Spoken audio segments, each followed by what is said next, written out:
今日は塩昆布おにぎりを作りました。こんにちは、料理研究家のゆかりです。このチャンネルはいろんな料理のレシピ、そして役立つ情報をご紹介していくチャンネルです。ぜひチャンネル登録して楽しんでみてください。はい、ということで今日はですね、塩昆布おにぎりを作っていきたいと思います。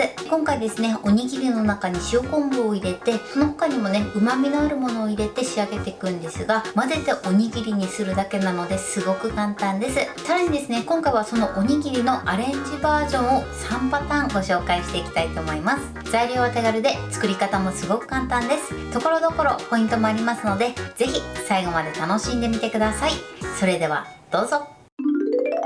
それでは今日の材料をご紹介します。材料はこちらです。ご飯、塩昆布、鰹節、小ネギ、鶏ガラスープの素、白ごま、ごま油。今回はこちらの材料を使って作っていきます。まずご飯ですね。こちら 300g で約1合分になります。1合だとね、だいたい 330g ぐらいになるので 330g 使っていただいても OK です。あとはですね、もうとてもシンプルな材料です。塩昆布、鰹節、鶏ガラスープの素、白ごま、ごま油、そして小ネギです。この小ネギはですね、お好みで大葉に変えていただいても OK です。大葉を加えるとね、よりさっぱりとした仕上がりになると思います。塩昆布はですね、こちらはお好みのものを使用してください。今回私はこちらクラコンの塩昆布を使用していきます。こちらはね、参考にしてみてください。ということで早速作っていきたいと思います。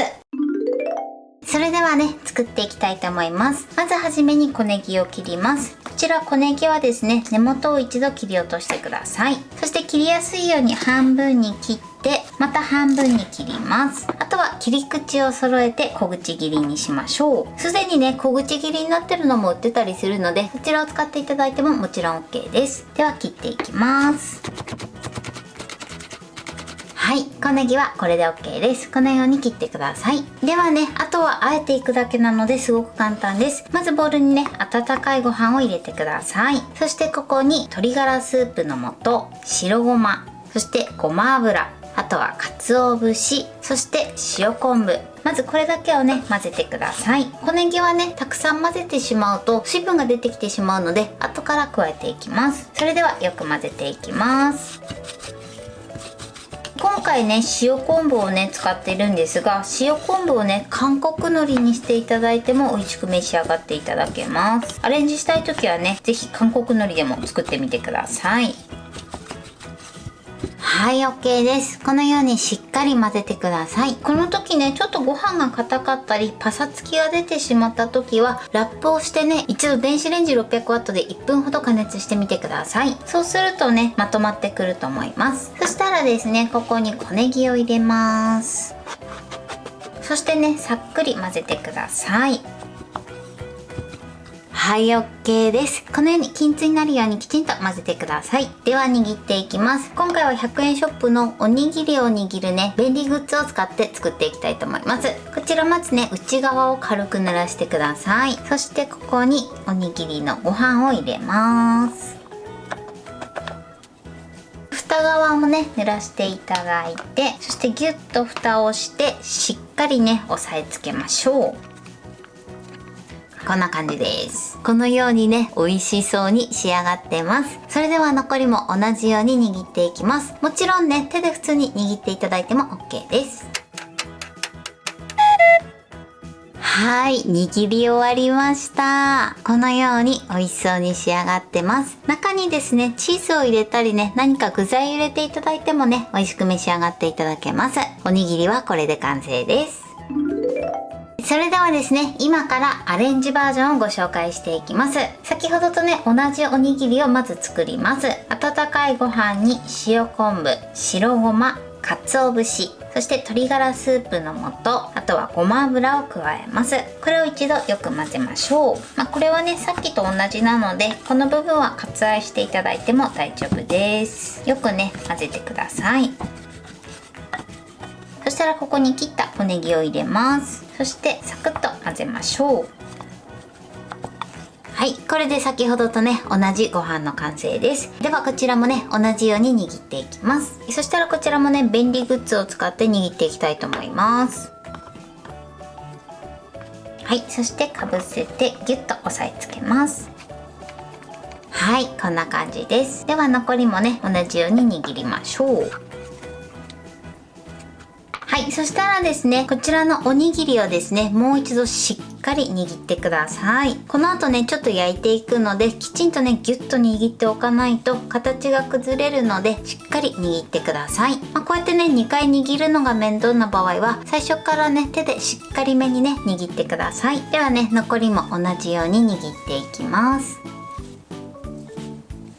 はい、これで OK です。そしたらね、今回は3パターンご紹介していきます。まずはね、普通に焼いた焼きおにぎり、続いて卵を絡めた焼きおにぎり、最後はですね、チーズと一緒に焼いた焼きおにぎりです。そしたらですね、まず卵を絡めるものから作っていきます。ボウルに卵を割り入れましょう。そしてよく溶きほぐします。黄金焼きのイメージですね。溶きほぐしたら卵におにぎりを浸して全体にねこのように絡めてください。はい、こんな感じです。卵バージョンはこのように卵液を絡めて焼いていきます。チーズはですね、こちらとろけるスライスチーズを用意してください。それでは今からねフライパンで焼いていきます。ではフライパンを用意してください。まず薄くねごま油を敷きます。こちらはねお好みの油で OK です。そして火にかけましょう。火加減は中火です。一度ね油を30秒ほど温めつつ全体にね油を広げてください。30秒ほど経ったらおにぎりを置いていきます。まず普通のタイプですね。続いて卵バージョン、そしてチーズバージョンですね。こちらは最初普通に焼いていきます。このまま火加減中火で焼き色がつくまで焼きましょう。はい、で1分ほど焼いて焼き色がついたら今度は立てて縁の周りの部分をね焼いていきます。よいしょ。この時ねやけどしないように注意してください。だいたいね一面1分ずつ焼くといいかなと思います。焼けたらねまたくるっと回転させましょう。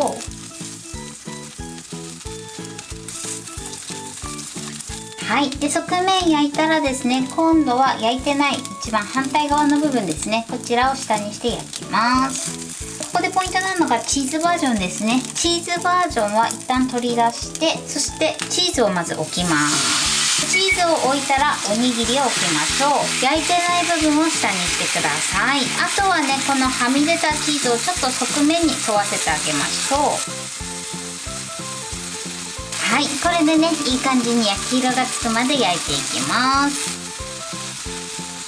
こちらのねプレーンタイプはもう焼けたので取り出します。やけどしないように注意してください。卵バージョンも焼けたので取り出します。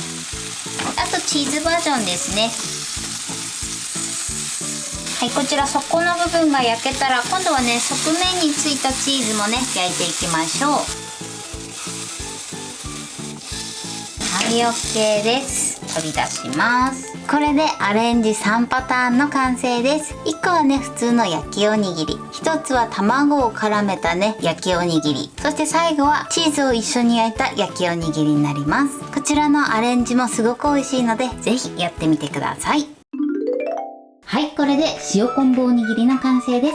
こんな感じに仕上がりました。おにぎりはねこんな感じで美味しそうに仕上がってます。そしてこちらがアレンジバージョンです。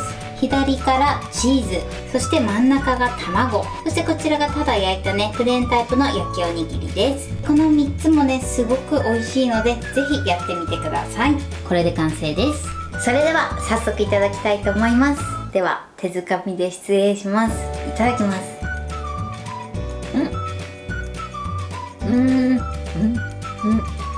いろんな旨味が混ざり合っててすごく美味しいです。これはいっぱい食べれちゃいますね。では続いてこちらアレンジのねちょっと焼き色をつけた焼きおにぎりもいただきたいと思います。いただきます。ごま油で焼いたのですごくね香ばしい仕上がりになってます。美味しい。これ焼くのすごくおすすめです。では続いて卵をコーティングしたものもいただきたいと思います。いただきます。美味しい。卵のまろやかさが加わってすごく美味しいです。なんかちょっとね若干チャーハンに近いような味わいに仕上がってます。では最後チーズバージョンもいただきたいと思います。いただき